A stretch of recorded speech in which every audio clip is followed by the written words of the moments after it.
Hello everyone, welcome to education flair by Jyoti. आज का ये वीडियो एससी स्टूडेंट के लिए मोस्ट इंपॉर्टेंट होने वाला है, जो सीटेट जुलाई 2025 की तैयारी करने के लिए सोच रहे हैं या फिर स्टार्ट कर दिए हैं तैयारी।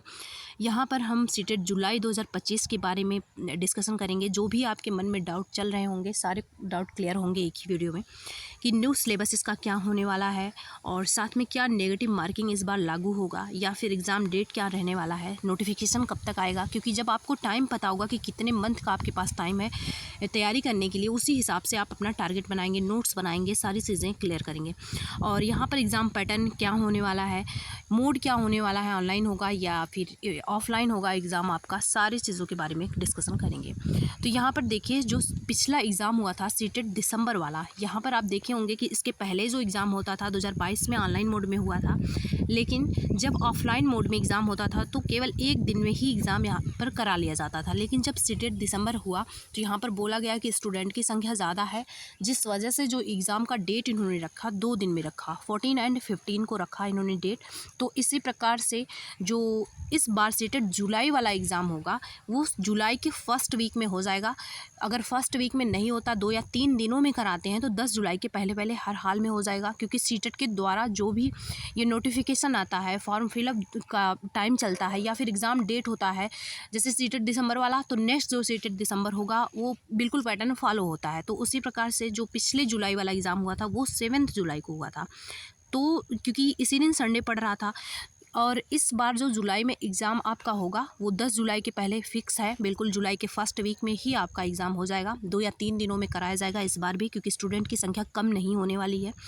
और यहाँ पर देखिए, जो आपका पेपर का मोड होगा, जो पेपर का मोड होगा ये ऑफलाइन ही रहने वाला है। स्टूडेंट की संख्या बहुत ज़्यादा हो जा रही है, ऑफलाइन ही मोड रहेगा। एक बार ऑनलाइन पेपर करवाए थे तो इतने सेट में इनको क्वेश्चन बनाने में बहुत दिक्कतें हुई थी।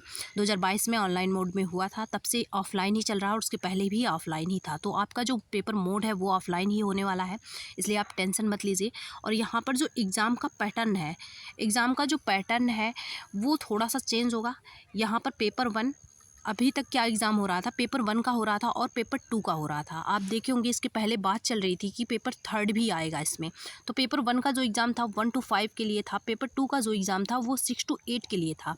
तो ये जो है 1 to 5 और 6 to 8, इन दोनों पेपर का एग्ज़ाम अभी तक हो रहा था। लेकिन पिछली बार से ही ये तैयारियाँ चल रही थी कि यहाँ पर पेपर 3 भी कराया जाएगा, जो कि 9th 10th और 11th 12th के लिए होगा। तो इस बार हो सकता है ये वाला पेपर 3 ऐड किया जाए, पेपर 3 कराया जाए, क्योंकि दिसंबर में ही कराने की तैयारी थी, लेकिन हो सकता है उसका सिलेबस वगैरह कुछ चेंज तैयार ना हो पाया रहा हो, इस वजह से दिसंबर में नहीं हुआ। लेकिन इस बार पूरा चांस है पेपर 3 भी कराया जाएगा और मोड आपका ऑफलाइन ही होगा। पेपर 3 भी कराने का बहुत ज़्यादा चांस है। यहाँ पर एग्ज़ाम जो डेट है बता ही चुकी हूँ, जुलाई के फर्स्ट वीक में हो जाएगा। नोटिफिकेशन है आपका वो मार्च के फर्स्ट वीक में या फिर फरवरी मंथ के लास्ट वीक में आ जाएगा नोटिफिकेशन। और यहाँ पर जो नेगेटिव मार्किंग है, नेगेटिव, क्योंकि हमेशा ये डर बना रहता है कि क्या नेगेटिव मार्किंग इस बार लागू हो जाएगा। जो स्टूडेंट तैयारी करने आते हैं सबसे बड़ा डर यही रहता है कि नेगेटिव मार्किंग भी होगा, क्योंकि जब नेगेटिव मार्किंग नहीं होता है तो पास करना थोड़ा सा ईजी होता है। और यहाँ पर देखिए, नेगेटिव मार्किंग ना रहते हुए जो फॉर्म भरते हैं स्टूडेंट, 15 to 16 लाख से स्टूडेंट यहाँ पर फॉर्म भरते हैं और पास होते हैं ओनली 2 से 2.5 लाख स्टूडेंट ही पास हो पाते हैं। यहाँ पर ज़्यादा से ज़्यादा 3 लाख, इससे ऊपर स्टूडेंट नहीं पास हो रहे हैं। बहुत ज़्यादा स्टूडेंट फेल हो रहे हैं और इसका रीज़न है कि स्टूडेंट सोचते हैं कि इजी है, नेगेटिव मार्किंग है नहीं, पहले से तैयारी नहीं करते और लास्ट मोमेंट पे तैयारी शुरू करते हैं, वही लास्ट में 1 मंथ या फिर 2 मंथ की तैयारी करते हैं, जिसकी वजह से वो बार बार फेल हो रहे हैं यहाँ पर। तो नेगेटिव मार्किंग, जो पास होने का स्टूडेंट के रेशियो है वो बहुत ही डाउन है। सो नेगेटिव मार्किंग नहीं होने वाला है, क्योंकि नेगेटिव मार्किंग लाने का बस एक ही पर्पज़ होता है, एग्ज़ाम को टफ बनाना। और यहाँ पर ऑलरेडी एग्ज़ाम जो पास होने वाले स्टूडेंट हैं उनका रेशियो अगर हम देख के बात करें तो ऑलरेडी एग्ज़ाम टफ हुआ है। तो एग्ज़ाम टफ ऑलरेडी है, इसलिए नेगेटिव मार्किंग नहीं होगा। क्योंकि यहाँ पर आप देखे होंगे जो सीटेट का क्वेश्चन होता है उसका स्ट्रक्चर इस तरीके से होता है, क्योंकि आईएएस का एग्ज़ाम तो है नहीं कि बड़े बड़े क्वेश्चन हो फिर भी नेगेटिव मार्किंग हो। यहाँ पर जो क्वेश्चन होता है उसका स्ट्रक्चर कुछ इस तरीके से होता है कि उसमें नेगेटिव मार्किंग अगर लाते हैं तो 50,000 स्टूडेंट से ज़्यादा पास ही नहीं हो पाएंगे, पेपर 1 पेपर 2 दोनों को मिला के। यहाँ पर ऑलरेडी स्टूडेंट इतना फेल हो रहे हैं, सो नेगेटिव मार्किंग नहीं होगा। और न्यू सिलेबस की बात करें कि न्यू सिलेबस क्या होने वाला है, तो यहाँ पर जो सिलेबस है सेम रहेगा, लेकिन आप देखेंगे ये कहने के लिए है कि सिलेबस तो सेम है, लेकिन ये जो क्वेश्चन बना रहे हैं, क्वेश्चन का पैटर्न है, ये जो पैटर्न है क्वेश्चन का, एग्ज़ाम का नहीं क्वेश्चन का पैटर्न है, ये बिल्कुल चेंज हो रहा है। जैसे कि जीन पियाजे, लेओ वाइगोत्स्की, जो भी साइंटिस्ट वगैरह थे या फिर जो भी टॉपिक था, एक एग्जाम्पल के लिए मैं बता रही हूँ, वो टॉपिक जो है, टॉपिक तो सेम रहेगा, लेकिन टॉपिक से ऐसे क्वेश्चन बन रहे हैं कि आपको भी नहीं पता चल पाएगा कि किस बुक से बन रहा है, किस वीडियो से पूछा गया, या फिर जो बैचेस वगैरह लिए होंगे बहुत ही कम उनसे मिल रहे होंगे क्वेश्चन इस तरीके से डिज़ाइन किया जा रहा है कि आपको एक बुक पढ़ने से हो ही नहीं पाएगा, क्योंकि यहाँ पर बहुत ही ज़्यादा डीप में जाके जो जिस क्वेश्चन की हम उम्मीद लगाते हैं कि इस टाइप से क्वेश्चन बनेगा, वो क्वेश्चन वैसे बन ही नहीं रहा है, बहुत ही डीप में जाके क्वेश्चन बन रहा है। टॉपिक तो सेम है, लेकिन उसके बारे में जो आप पढ़िए बहुत डीप में पढ़िए, क्योंकि अब ये हल्के क्वेश्चन नहीं बन रहे हैं, और एजम्पशन रीज़न वाले जो क्वेश्चन बन रहे हैं उसमें और कन्फ्यूज़न वाले बना रहे हैं ये लोग, कि और कन्फ्यूज़न हो जाता है पढ़ने के बाद।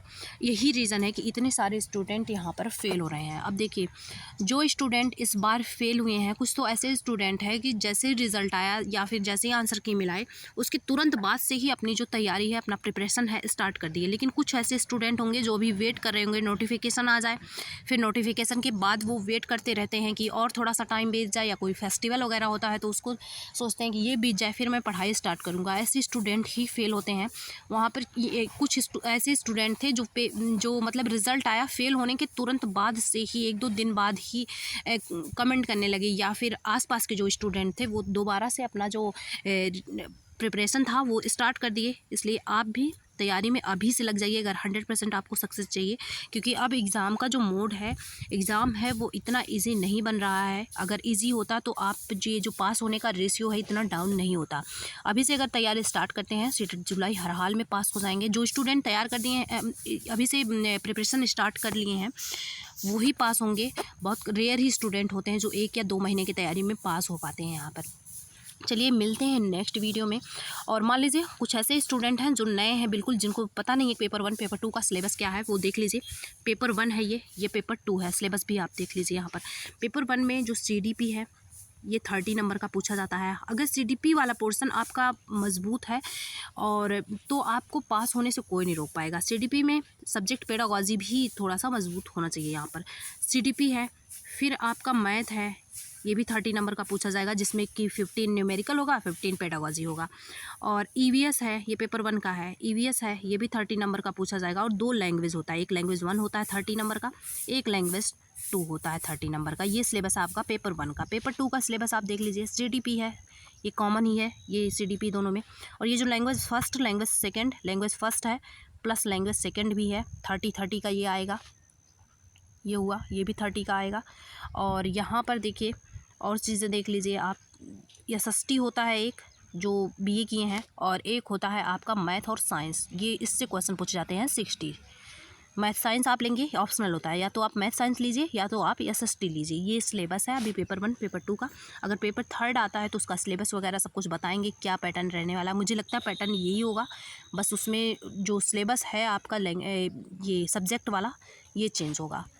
मिलते हैं नेक्स्ट वीडियो में, आपसे भी बने रहिएगा। जल्द ही यहाँ पर सीटेट की तैयारी स्टार्ट होगी। Thanks for watching.